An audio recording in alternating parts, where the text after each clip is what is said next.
15 minutos nos quedan, los vamos a aprovechar de la mejor manera, porque ya estamos en contacto con la doctora Mariana Lestelle, a quien tenemos el placer de recibir en nuestra mañana. ¿Qué tal, Mariana? ¿Cómo estás? Gabriel Prosperi te saluda.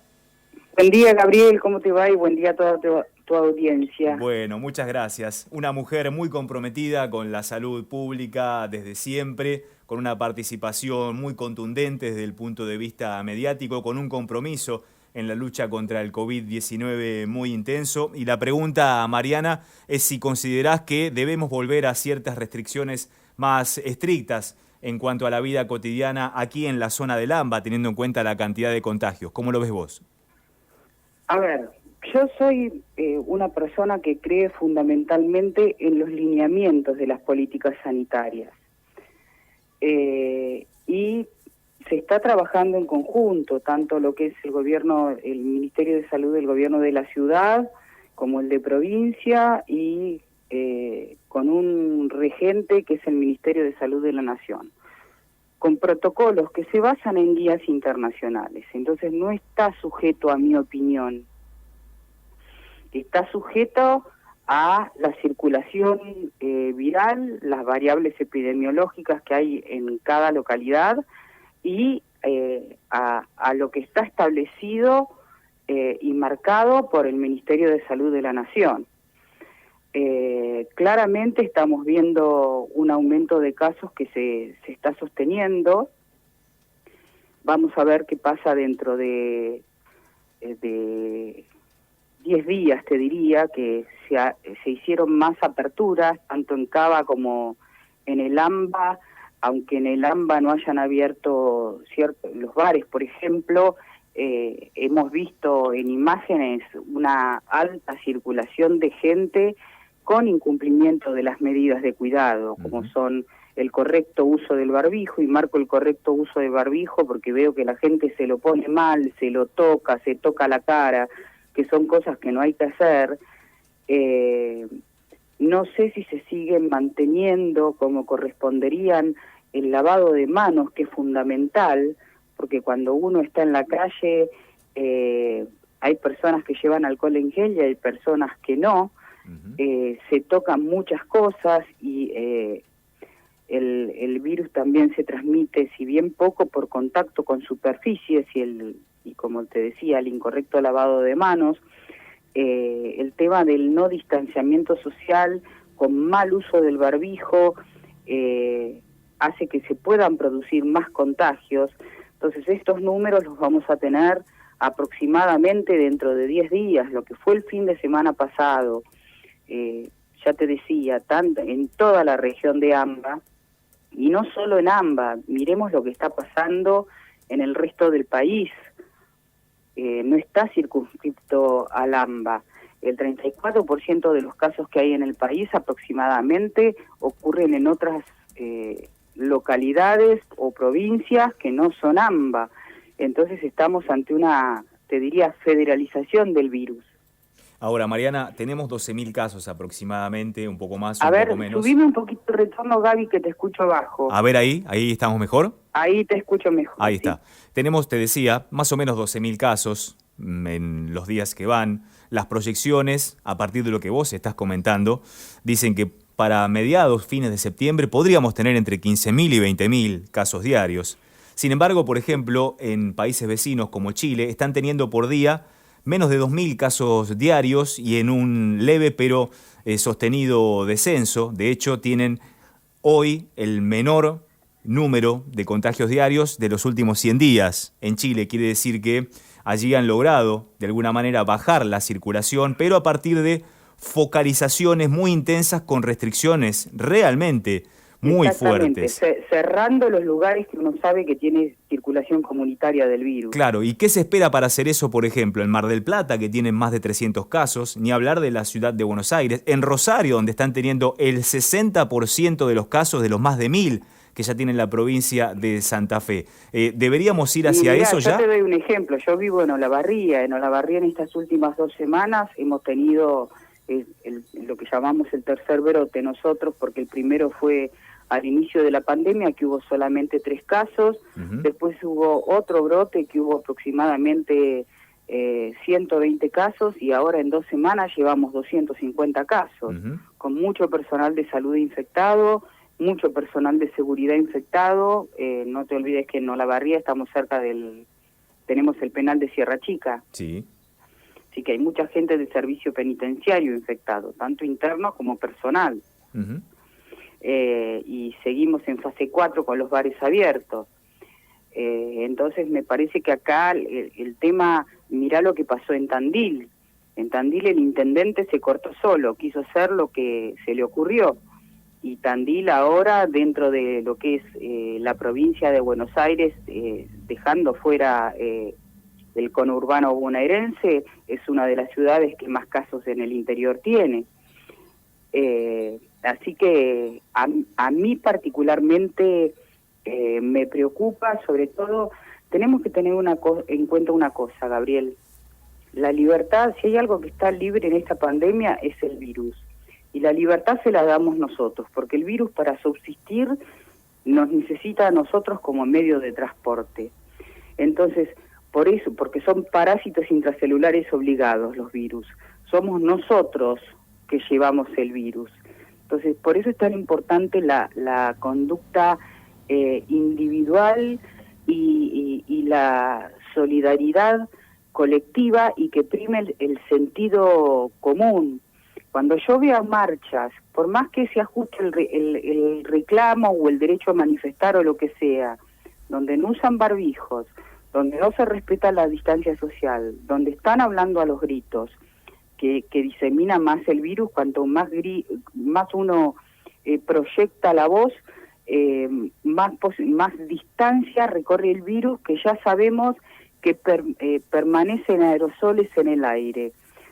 A eso sumado a un sistema de salud al borde del colapso, no por falta de camas o de respiradores, sino por falta de recurso humano. Esa es la gran diferencia cuando yo veo a veces hasta colegas que hablan en los medios y comparan la tasa de letalidad o la tasa de mortalidad que da este virus.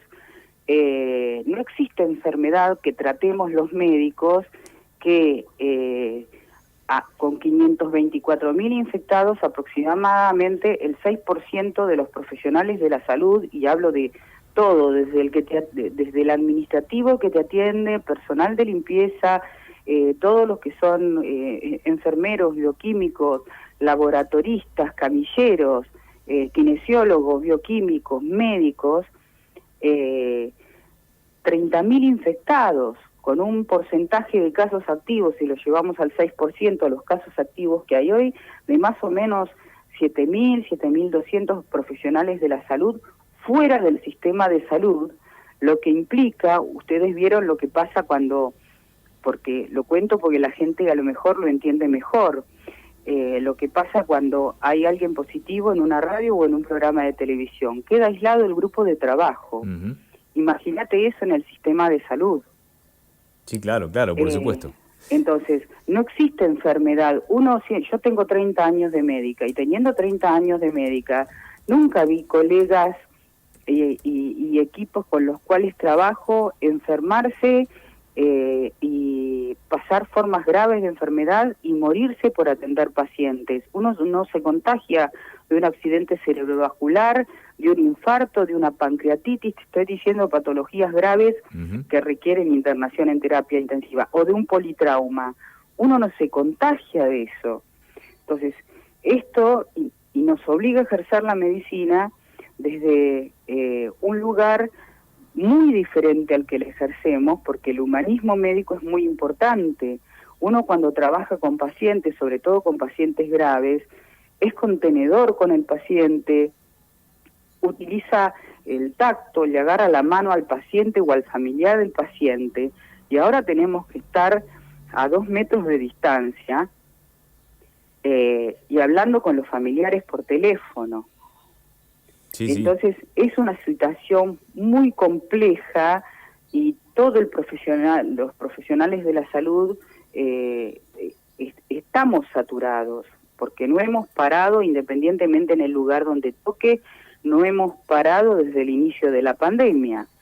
A Absolutamente. riesgo también y con el miedo de contagiarse y llevar la enfermedad a su familia o ser vector de enfermedad para otros colegas profesionales o pacientes. Ujú. Mariana, además de tu experiencia desde el punto de vista profesional, tenés una vasta experiencia como comunicadora dentro de los medios de comunicación. Por supuesto, todo el mundo te respeta y te conoce por ello. Respecto de la comunicación científica y desde el punto de vista periodístico, y también, salvando ello, la comunicación del gobierno, ¿cómo ves el panorama? ¿Aclaramos o confundimos más de lo que aclaramos?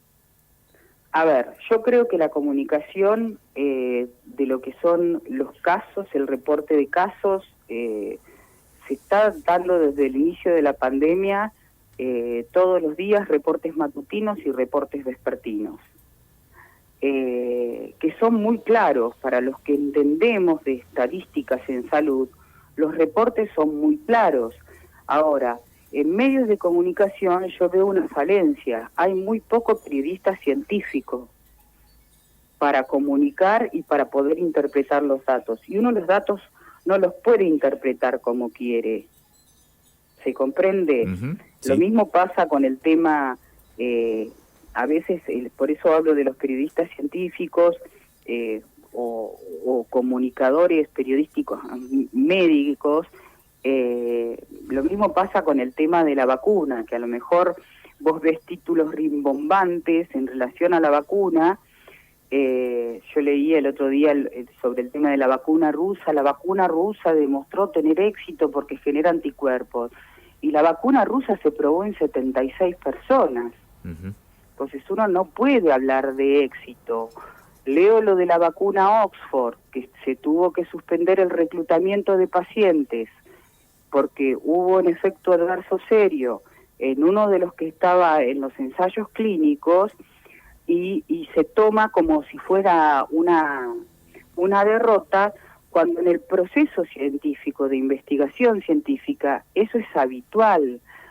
Llevamos menos de un año que conocemos la existencia de esta enfermedad, porque los primeros casos aparecieron detectados hasta que se supo qué virus era en noviembre, diciembre, allá en Wuhan. Ujú. Entonces, creo que ese es un tema de comunicación, que de repente todo el mundo cree saber más de lo que sabe y hace interpretaciones que a veces son muy pesimistas y a veces son muy optimistas, en función del desconocimiento de que estamos hablando de ciencia, que la ciencia tiene un proceso y que ese proceso es riguroso. Entonces no se pueden sacar vacunas o medicamentos sin cumplir todas las fases. Por ahora lo que tenemos es actuar en la vida como si uno portara el virus y como si el que tenés enfrente, no importa si es tu amigo, tu ser querido o el compañero de trabajo, también tuviera el virus. Eso haría que fuésemos más conscientes del cuidado personal y del cuidado hacia el otro. Ese es el mensaje fundamental, que venimos dando desde el 20 de marzo, pero se cruzan con otros, muchas veces interesados, que chocan, a veces esos otros son más fuertes porque saben manejar la angustia y la incertidumbre, que son sensaciones y sentimientos que lamentablemente también nos atraviesan y nos cuestan manejar. Entonces es un combo, un puchero de circunstancias que se van dando a medida que va avanzando la pandemia y nos confunden aún más, ¿no? Es una circunstancia excepcional. Uh-huh. Desde la gripe española no hubo ni siquiera, porque otros tratan de compararlo con lo que pasó con la influenza, el H1N1 en el 2009, y no tiene nada que ver. Uh-huh. No tiene nada que ver. Estuvimos aislados 14 días, creo que fue, o 2 semanas que se hizo el aislamiento. Y hubo una elección de por medio encima. En el 2009. Y hubo una elección de por medio, con todo lo que eso significa. Sí, pero la contagiosidad del virus de la gripe es mucho menor que la contagiosidad de este coronavirus que se llama SARS-CoV-2. Uh-huh. Es muchísimo menor. Uh-huh. Y la cantidad lo vemos en el mundo, de infectados en el mundo y de fallecidos en el mundo. Saquemos un poco el ombligo de Argentina.